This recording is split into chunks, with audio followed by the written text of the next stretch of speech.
बिस्मिल्लाहिर्रहमानिर्रहीम। नाज़रीन अस्सलाम वालेकुम, मैं हूँ इमरान वसीम। नाज़रीन, गुज़िश्ता रोज़ आप देखने वालों से मैंने एक ख़बर शेयर की थी। ख़बर नाज़रीन ये थी कि साबिक़ DGI जनरल फैज़ हमीद, जिनके ख़िलाफ़ मिलिट्री कोर्ट में कोर्ट मार्शल प्रोसीडिंग चल रही है और उस प्रोसीडिंग में जनरल फैज़ हमीद की इंडाइटमेंट भी की जा चुकी है और इंडाइटमेंट के हवाले से बाज़ाब्ता तौर पर ISPR की जानिब से एलामिया भी जारी किया गया था। और जो जनरल फैज़ हमीद पर लगे इल्ज़ामात हैं, उसमें एक इल्ज़ाम जनरल फैज़ हमीद पर यह भी है कि अपनी रिटायरमेंट के बाद वो पाकिस्तान तहरीक-ए-इंसाफ़ को सियासी तौर पर मुआवनत करते रहे, पाकिस्तान तहरीक-ए-इंसाफ़ की सियासी तौर पर रहनुमाई फरमाते रहे। अब कानून ये कहता है कि आप अगर किसी सेंसिटिव ओहदे से रिटायर होते हैं तो 5 साल तक आप सियासी मामलात से, सियासत से मुकम्मल तौर पर दूर रहेंगे। आप सियासी मामलात में किसी भी तरीके से 5 साल के दौरान जो है वो इंडल्ज नहीं हो सकते। तो उसमें इल्ज़ाम जो जनरल फैज़ हमीद साहब पर था, जो कल ख़बर आपके साथ मैंने शेयर की, वो ये थी कि जनरल फैज़ ने इन इल्ज़ामात की तरदीद कर दी है कि वो रिटायरमेंट के बाद पाकिस्तान तहरीक-ए-इंसाफ़ को किसी किस्म की सियासी मुआवनत या रहनुमाई उनकी करते रहे। अब ये ख़बर नाज़रीन जब अपने व्लॉग में मैंने पब्लिक की तो अस्करी सिक्योरिटी ज़राए की जानिब से मेरे से रब्ता किया गया।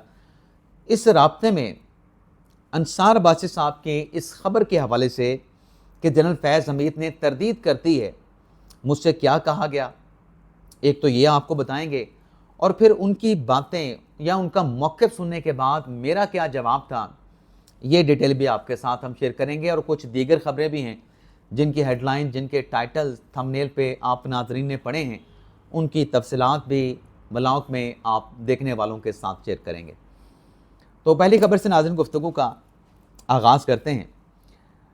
ख़बर आपके साथ हमने शेयर की, जनरल फैज़ हमीद ने तहरीक-ए-इंसाफ़ की सियासी मामनत के इल्ज़ामात की तरदीद कर दी और हमने अपने व्लॉग में जो क्रेडिट है अंसार अब्बासी साहब की ख़बर का, वो क्रेडिट उनको दिया कि ये अंसार अब्बासी साहब की एक्सक्लूसिव स्टोरी है। अब इस खबर के बाद मेरे साथ रब्ता होता है और मुझसे कहा जाता है कि इमरान वसीम साहब, आपका हमने व्लॉग देखा है, लेकिन ये जो ख़बर आप दे रहे हैं कि जनरल फैज़ हमीद ने तहरीक-ए-इंसाफ़ की सियासी मुआवनत या रहनुमाई करने के इल्ज़ामात की तरदीद कर दी है, ये ख़बर गलत है। मैंने कहा जी क्यों, ये ख़बर गलत है, अंसार अब्बासी साहब की ख़बर है, कैसे गलत है? उनकी तरफ से कहा गया कि उस ख़बर में इट्सेल्फ इतने तज़ादात मौजूद हैं कि अगर आप उसको देखें, यानी मुझे मिसाल के तौर पे कहा गया कि उस ख़बर में ये जो लिखा गया है कि जनरल फैज़ हमीद ने ये कहा है अपने मौक़िफ़ में कि उनके जो राब्ते थे सियासी लोगों के साथ, वो सोशल राब्ते थे, किसी को नौकरी दिलवा दी या फिर किसी को टिकट दिलवा दिया, यानी इलेक्शन का टिकट दिलवा दिया। तो मैंने कहा आप कहना क्या चाहते हैं, आप ये बताएं। उन्होंने कहा कि ये जो बात उस ख़बर में अंसार अब्बासी साहब की उस स्टोरी में लिखी गई है, ये तो ख़ुद इट्सेल्फ इस बात का एतराफ़ है कि ये कुछ सोशल ताल्लुकात नहीं थे कि आप किसी को नौकरी दिलवाएं या आप किसी को किसी सियासी जमात का टिकट दिलवाएं। ये तो ख़ुद इस बात का एतराफ़ है कि वो सियासी मामलात में रहनुमाई कर रहे थे, सियासी मामलात में ख़ुद को इंडल्ज कर चुके थे, इन्वॉल्व कर चुके थे। ये तो ख़ुद इस बात का एतराफ़ है। मैंने कहा जी मुझसे आप क्या चाहते हैं? उन्होंने कहा जी आप इस खबर की तरदीद करें। मैंने कहा जी मैं इस खबर की तरदीद नहीं कर सकता। उन्होंने कहा जी आप क्यों नहीं कर सकते? मैंने कहा जी देखिए, मैंने अपनी खबर में बात की है अंसार अब्बासी साहब की स्टोरी है, मैं अंसार अब्बासी साहब की स्टोरी के साथ खड़ा हूँ। हाँ, अगर अंसार अब्बासी साहब जो आप कह रहे हैं कि उनके ज़राए भी क्लियर नहीं हैं, उसकी शनाख्त नहीं होती, तो ज़राए तो अपने सहाफ़ी कभी नहीं बताता। हाँ, अगर अंसार अब्बासी साहब की ख़बर से आपको कोई गिला है, कोई शिकवा है, तो आप डायरेक्टली उनके साथ रब्ता करें। अगर वो अपनी ख़बर की तस्दीक़ कर देते हैं या अपनी ख़बर के हवाले से कोई वजाहत कर देते हैं या तरदीद कर देते हैं कि ये इस तरीके से नहीं था, इसको किसी और अंदाज से सियाक़ो सबाक़ से हट के लिया गया, तो मैं अपने ब्लॉग में बात कर लूँगा। लेकिन चूँकि मेरी स्टोरी नहीं, मुझे नहीं पता कि अंसार अब्बासी साहब के ज़राए क्या हैं, तो मैं इस खबर को कैसे तरदीद कर दूँ। हाँ, मैंने कहा मैं ये जो बात आपने की है ये ज़रूर कर दूँगा, लेकिन मैं उनकी खबर को डिनाई नहीं कर सकता। तो ये नाज़रीन मेरे साथ रब्ता हुआ। अब नाज़रीन यहाँ पे मेरे साथ इस रब्ते में दरअसल उस स्टोरी में तज़ादात की बात की गई, लेकिन तज़ाद नाज़रीन अगर देखने हों तो तज़ाद तो पाकिस्तान तहरीक इंसाफ में नज़र आते हैं।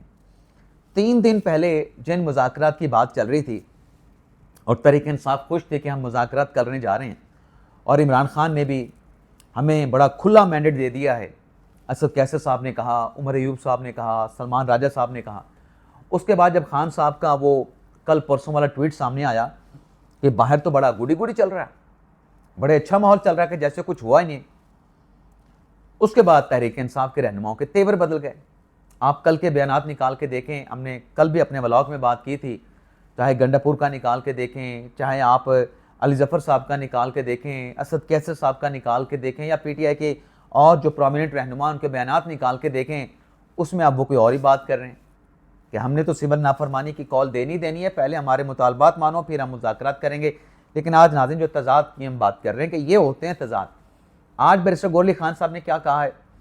आज बैरिस्टर गौहर अली खान साहब का स्टेटमेंट ये है कि हम जामे मुज़ाकरात करना चाहते हैं और किसी शर्त के बगैर करना चाहते हैं। यानी बैरिस्टर गौहर जो कि पाकिस्तान तहरीक इंसाफ के चेयरमैन हैं, वो तो मुज़ाकरात के लिए तैयार हैं कि हुकूमत के साथ हमारे मुज़ाकरात होने चाहिए। लेकिन जो पंजाब असम्बली के अपोजिशन लीडर हैं अहमद खान भिच्चर साहब, वो कहते हैं कि हम एस्टेब्लिशमेंट के साथ मुज़ाकरात करेंगे, हमने हुकूमत के साथ मुज़ाकरात नहीं करने।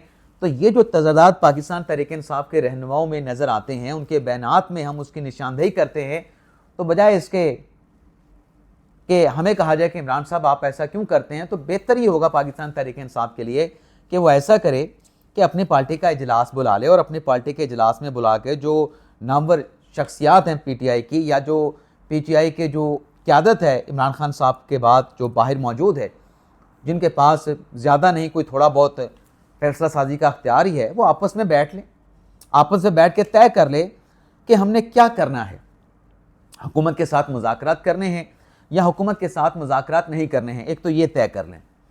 दूसरा ये तय कर ले कि मीडिया पे आके हमने मुज़ाकरात के हवाले से क्या करना है।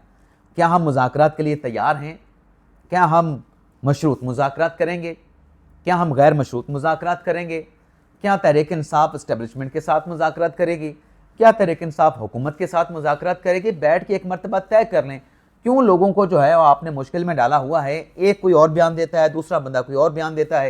ये तो नाज़रीन बाज़ार ऐसा लगता है कि जैसे पाकिस्तान तहरीक इंसाफ की हिकमत अमली है कि क्लैरिटी नहीं रखनी अपने मामलात में, इबहाम ही रखना है, तज़ाद ही रखना है, कंट्राडिक्शन रखनी है, इख्तलाफ ही दिखाना है। अगर तो ये पॉलिसी है फिर ठीक है, लेकिन फिर सवाल ये पैदा होगा कि इस पॉलिसी का क्या पाकिस्तान तहरीक इंसाफ को फ़ायदा पहुँच रहा है या उल्टा नुकसान पहुँच रहा है? ये सवाल तो नाज़रीन फिर उठेगा, इस मामले का भी जायज़ा लिया जाएगा। मेरी नज़र में अगर मैं इसका एनालिसिस करूँ तो पाकिस्तान तहरीक इंसाफ को इसका कोई फ़ायदा नहीं मिल रहा, पाकिस्तान तहरीक इंसाफ को इसका नुकसान पहुँच रहा है। और इस किस्म के बयानात पर जो पाकिस्तान तहरीक इंसाफ के अपने कारकुनान हैं, जो वोटर सपोर्टर हैं, उनमें भी तशवीश पाई जाती है। यार ये क्या करना चाहते हैं? पहले तो कहते हैं मुज़ाकरात करने नहीं, अब कहते हैं मुज़ाकरात करने हैं, और फिर कहते हैं कि मुज़ाकरात नहीं करने। ये करना क्या चाह रहे हैं? माफ़ी चाहता हूँ नाज़रीन। तो बेहतर ये है कि पाकिस्तान तहरीक इंसाफ बैठ के तय कर ले कि वो करना क्या चाह रही है और कहना क्या चाह रही है, या उसको करना क्या चाहिए या तहरीक इंसाफ को कहना क्या चाहिए, बैठ के इसको तय करना है। अब नाज़रीन आ जाते हैं कि इमरान खान साहब की मिलिट्री कस्टडी के मामले पर। नाज़रीन 9 मई के जो मुल्ज़मान थे आपके सामने पहले एटीसी अदालतों में पेश होते थे, लेकिन फिर उन एटीसी अदालतों में बाज़ाब्ता तौर पे मुतलका मजाज मिलिट्री के ऑफिसर की जानिब से दरख्वास्त दायर की गई और 9 मई के जो मुल्ज़मान थे उनकी कस्टडी एटीसी अदालत से मिलिट्री कोर्ट के जो है वो हैंड ओवर कर दी गई। उसके बाद नाज़रीन सुप्रीम कोर्ट में केस का फैसला होता है, फिर इंट्रा कोर्ट अपीलें आती हैं। इंट्रा कोर्ट अपीलों में पहले वाला फैसले को सस्पेंड कर दिया जाता है और मिलिट्री कोर्ट्स को फैसले सुनाने से रोक दिया जाता है, लेकिन यह कहा जाता है कि आप अपना जो ट्रायल है उसको आप मुकम्मल कर लें। ये नाज़रीन कोई बारिश नहीं हो रही इस्लामाबाद में, और बारिश ना होने से खुश्क सर्दी है, वो उसकी वजह से वायरल इन्फेक्शन जो है वो फैला हुआ है। तो अल्लाह करे, हमारी तो दुआ है कि जल्द बारिश हो। महकमा मौसमियात पाकिस्तान का इतना थका हुआ है, पिछले हफ्ते बारिशों की पेशगोई की थी, हफ्ते को इतवार को समार को कुछ नहीं हुआ। तो आप दुआ करें, शायद आपकी दुआ लग जाए, हमारी दुआ तो कबूल नहीं हो रही। चलें मिल के कर लेते हैं किसी की दुआ तो कबूल हो जाएगी। बारिश हो तो ये सारा जो वायरल इन्फेक्शन है, जो खांसी है, फ्लू है, जो बुखार हो रहे हैं, इनसे इस्लामाबाद के शहरियों को निजात मिलेगी। तो कल जब ये सुप्रीम कोर्ट ने फैसला दिया कि मिलिट्री कोर्ट चाहे वो फैसले सुना दे, लेकिन वो फैसले अदालत के साथ इंट्रा कोर्ट अपीलों के हतमी फैसले के साथ मशरूत होंगे, इस नाज़रीन अबूरी इजाज़त को इदारे की तरफ से, पिंडी की तरफ से बड़ा वार्म वेलकम किया गया, बड़ा खैर मकदम किया गया कि यह बड़ा दुरुस्त फैसला दिया गया है अदालत की तरफ से। अब नाज़रीन, इस दौरान जो फैज़ हमीद साहब की खबर सामने आई कि फैज़ हमीद के मामले पर भी जो 9 मई जो इंतशार, जो बदअमनी है, उस पर भी तफ्तीश का आगाज़ जो है वो कर दिया गया है। यानी 2 केसेस तो ओपन हैं, 2 केसेस तो अब पब्लिक हो चुके हैं फैज़ हमीद के खिलाफ, एक टॉप सिटी का, दूसरा पोस्ट रिटायरमेंट का, पोस्ट रिटायरमेंट में सियासी एक्टिविटीज़ में इंडल्ज या इन्वॉल्व होने का। तीसरा केस जो बना, जिस पर कहा गया कि तफ्तीश चल रही है, वो 9 मई से जुड़े मामलात की कहा गया एलामिया में ISPR के कि इस पर तफ्तीश जो है वो जारी है। अब जब नाज़रीन एलामिया अपना ISPR का सामने आया तो बिलाशुबा ये बात हुई सोशल मीडिया पे, नेशनल मीडिया पे, कि खान साहब की तरफ ये मामलात जो है वो जा रहे हैं, पाकिस्तान तहरीक इंसाफ से मामलात कनेक्ट होने जा रहे हैं, तो इमरान खान साहब का भी मिलिट्री जो है वो ट्रायल हो सकता है, कोर्ट मार्शल हो सकता है जनरल फैज़ हमीद के साथ। इन नाजरीन बातों पर तहरीक इंसाफ के कुछ रहनुमाओं की तरफ से दावा किया गया कि हमसे लिखवा के ले लें कि इमरान खान साहब का ये मिलिट्री कोर्ट में ट्रायल प्रोसीडिंग या कोर्ट मार्शल नहीं कर सकते। लेकिन आज ये पाकिस्तान तहरीक इंसाफ के लोगों के दावे अपनी जगह पे। अब एक ऐसी शख्सियत है जिसके बारे में कहा जाता है कि उस शख्सियत का उनके साथ बड़ा राब्ता है, और जब वो इस किस्म का दावा करते हैं तो वो दरअसल खबर दे रहे होते हैं, और वहाँ की खबर दे रहे होते हैं, यानी पिंडी की खबर दे रहे होते हैं। तो ये जो तहरीक इंसाफ के लोगों के दावे हैं कि खान साहब का मिलिट्री ट्रायल नहीं होगा, इस पे फैसल वाड़ा साहब ने कहा कि इमरान खान साहब का मिलिट्री ट्रायल होगा। यानी मुतलका अदालत से जब इमरान खान साहब के खिलाफ केस पुरस्ट्रीट हो रहा होगा तो वहाँ पे तहरीरी तौर पे दरख्वास्त दे के इमरान खान साहब की मिलिट्री कोर्ट में जो कस्टडी है वो मांगी जाएगी, सिविल कोर्ट से मिलिट्री कोर्ट की कस्टडी मांगी जाएगी, ये फैसल वाड़ा साहब ने कहा। और साथ में ये भी कहा कि ये कोई सरप्राइज़ नहीं होगा अगर इमरान खान का मिलिट्री कोर्ट में ट्रायल होता है।